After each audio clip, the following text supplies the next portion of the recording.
hablamos de lo interno que se revela. Y quiero por favor que usted me acompañe a la palabra de Dios, al libro de San Juan, al capítulo 11. San Juan, capítulo 11, versículo 45. San Juan capítulo 11, versículo 45 en adelante. Si lo tiene usted, dígame un amén. Si lo puede compartir con alguien. Dice así la palabra de Dios. Entonces, muchos de los judíos que habían venido para acompañar a María y vieron lo que hizo Jesús, creyeron en él. Pero algunos de ellos fueron a los fariseos y le dijeron lo que Jesús había hecho. Entonces los principales sacerdotes y los fariseos reunieron el concilio y dijeron: ¿qué haremos? Porque este hombre hace muchas señales. Si le dejamos así, todos creerán en él. Y vendrán los romanos y destruirán nuestro lugar santo y nuestra nación. Entonces Caifás, uno de ellos, sumo sacerdote aquel año, les dijo: vosotros no sabéis nada, ni pensáis que nos conviene que un hombre muera por el pueblo y no que toda la nación perezca. Esto no lo dijo por sí mismo, sino que como era el sumo sacerdote aquel año, profetizó que Jesús había de morir por la nación. Y no solamente por la nación, sino también para congregar en uno a los hijos de Dios que están dispersos. Así que desde aquel día acordaron matarle. Oramos al Señor. Levante sus manos al cielo, repita conmigo esta oración. Señor Jesús, tu palabra es verdad. Utiliza a mi pastor, dale ciencia, revelación, gracia, profecía. Señor, utilízalo, que tu palabra halle cabida en mi corazón. Bien alta sus manos, dice: vacíame de mí y lléname de ti, en el nombre de Jesús. Y todos decimos amén y amén. Gloria a Dios. Aleluya.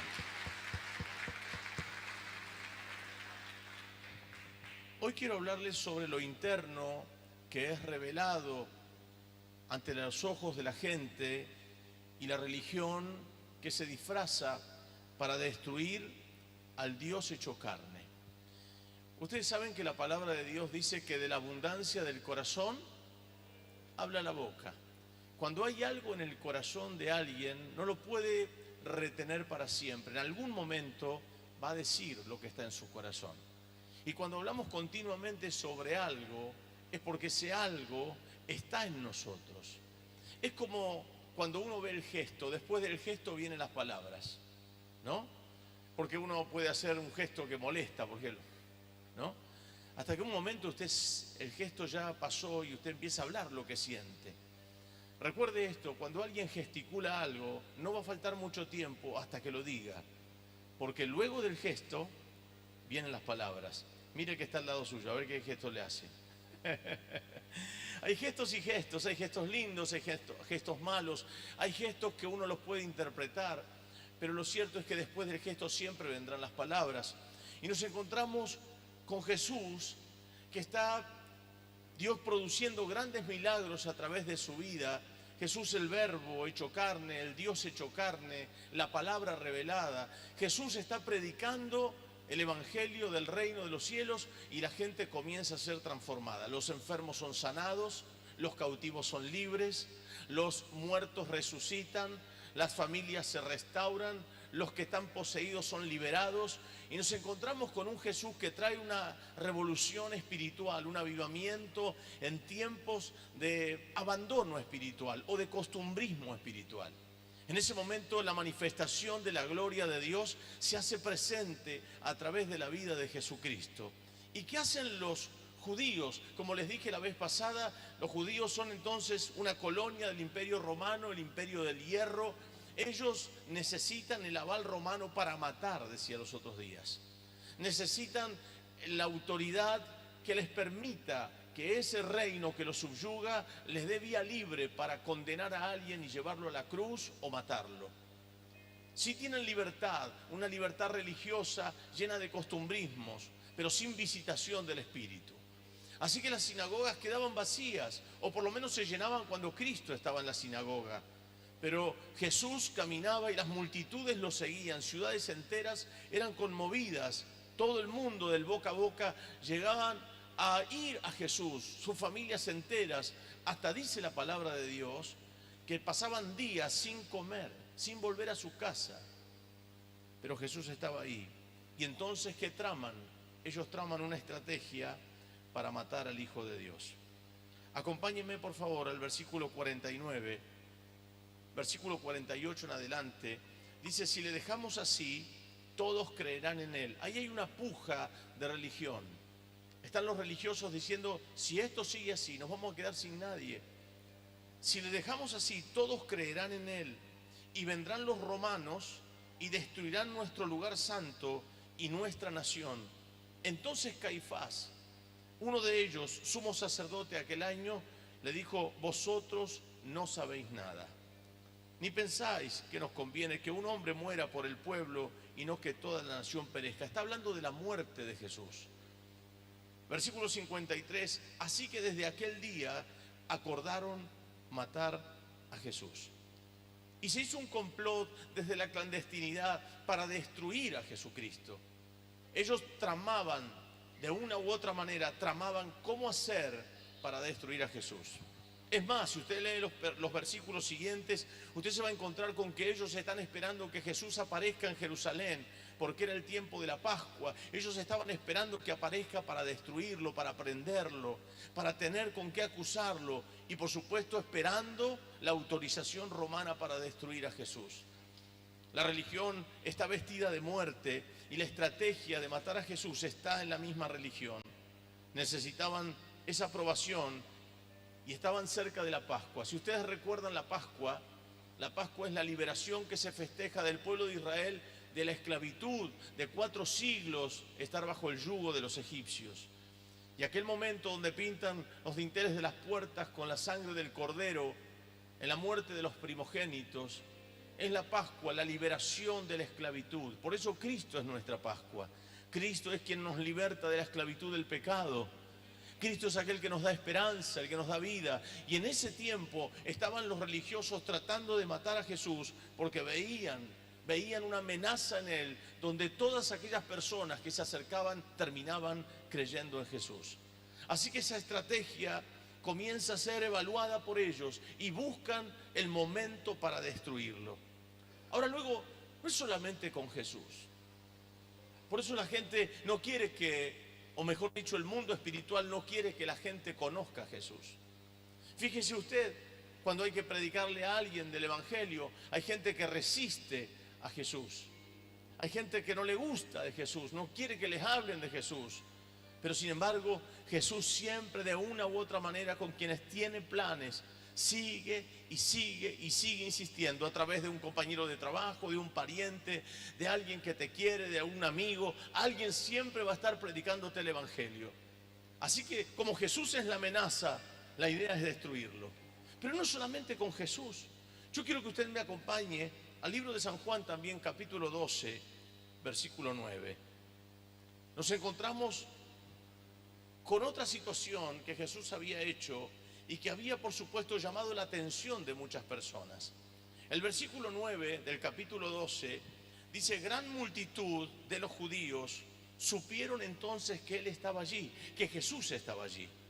Y vinieron no solamente por causa de Jesús, sino también para ver a Lázaro, a quien había resucitado de los muertos. La gente comenzó a acercarse porque sabían que Jesús había resucitado a Lázaro, pero no solamente venían por Cristo ahora, sino que también venían por causa de Lázaro, el que había muerto y había sido resucitado. Y dice la palabra de Dios, pero los principales, otra vez la religión, los principales sacerdotes acordaron dar muerte también a Lázaro. ¿Por qué? Porque a causa de él muchos de los judíos se apartaban y creían en Jesús. Ahora la cuestión no es que van a matar a Jesús solamente, o por lo menos quieren matar a Jesús. El tema es que también van en pos de Lázaro, del hombre que había recibido un milagro. Ellos quieren destruir al hombre que es el instrumento de Jesús para que muchos también le conozcan. ¿Esto no le llama la atención que hasta el día de hoy seguimos viviendo cosas similares?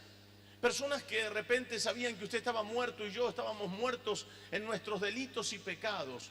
Personas que no teníamos paz, que no encontrábamos la salida a nuestras dificultades, y de repente la palabra de la cruz nos toca, el poder del evangelio nos toca, nos cambia, Dios hace una obra tan grande en nosotros que nos da deseos de vivir. Y de repente aquellas personas que un día festejaron que te convertiste son las personas que mañana te están cuestionando que tu fe sigue estando intacta. O personas que de repente se vuelven en contra tuya porque has creído en Jesús y el Señor te ha sacado de muerte a vida.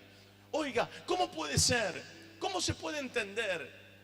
Lázaro es el instrumento de Jesús para que muchos conozcan a Cristo. Como tu vida y la mía somos instrumentos de Jesús para que nuestras familias, nuestros amigos y compañeros de trabajo conozcan al Cristo que nos liberó a nosotros también. ¿Cuántos pueden decir gloria a Dios a esta palabra? ¿Cuántos pueden decir aleluya? Bendito sea el nombre de Jesús. Ahora, si Cristo sigue obrando en la vida de muchos como lo hizo en Lázaro, Lázaro era el instrumento.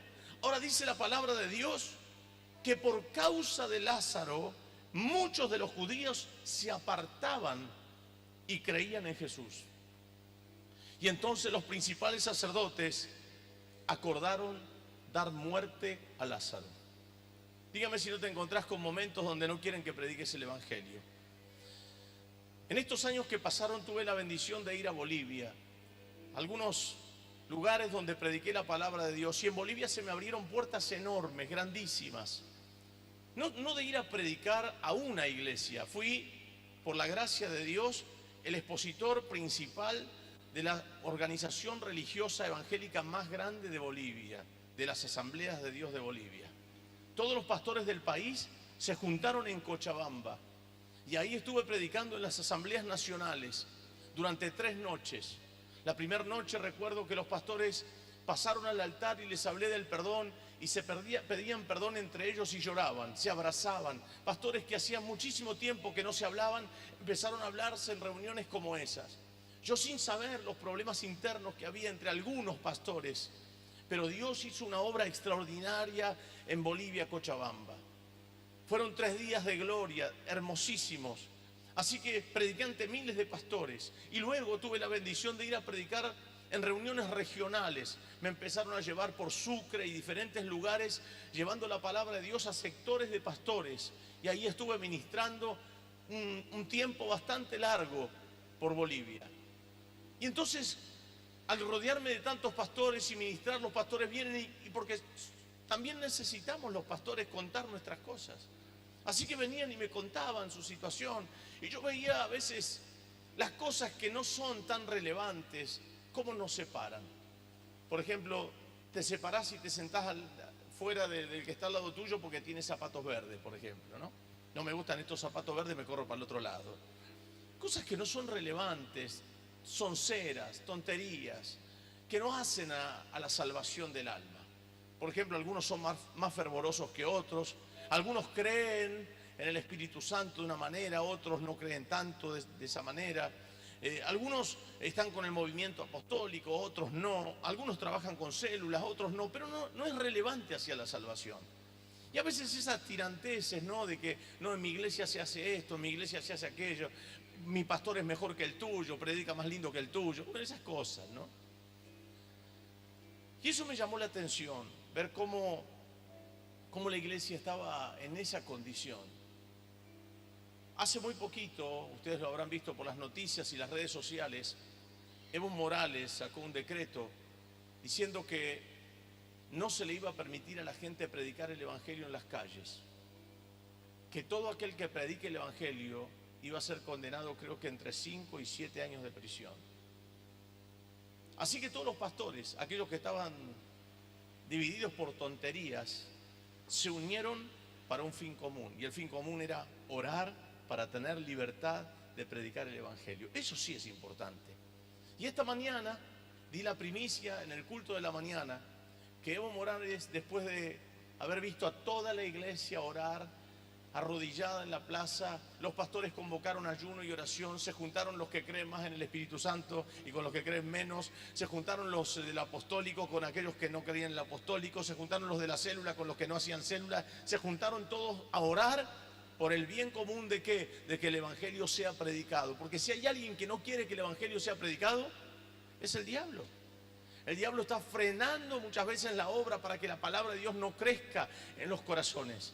Y esta mañana un amigo boliviano me da la primicia y yo la comparto con el grupo de pastores de San Martín, lo comparto con el Consejo Pastoral de San Martín, mandándoles por WhatsApp a nuestro equipo pastoral, al grupo del municipio donde los pastores también están nucleados, los que están avalados o que tienen permisos. Y les mandé a todo este grupo de pastores esta noticia.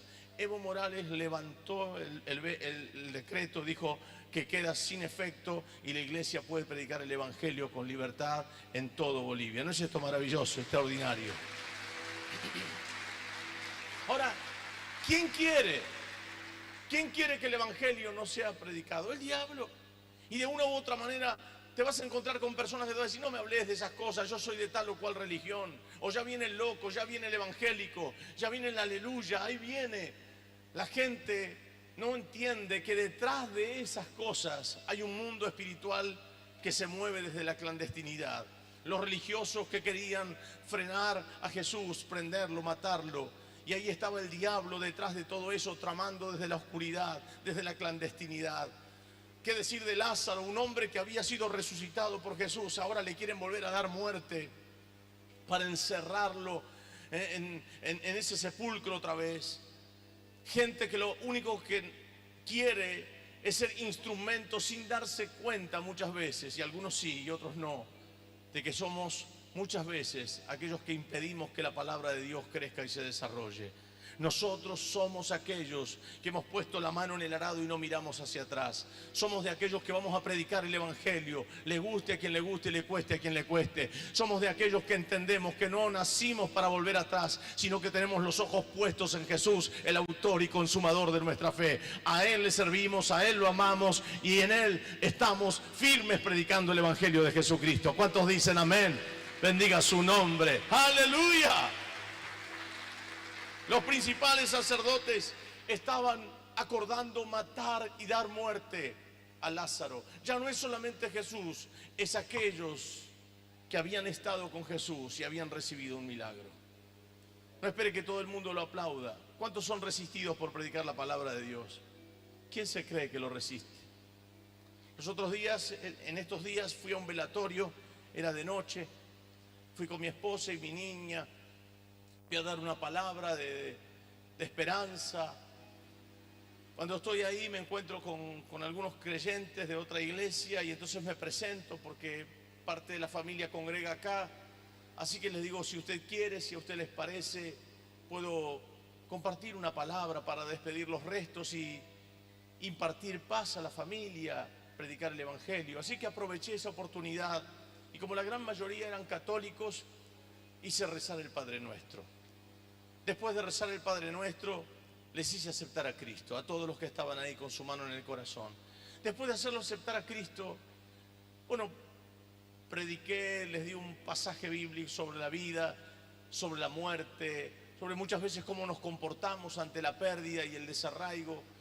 Y me pongo a ver que a 1,5 metros hay una persona que me mira y sus ojos están sacados. La persona comienza a torcer la cara, hacía gestos feos.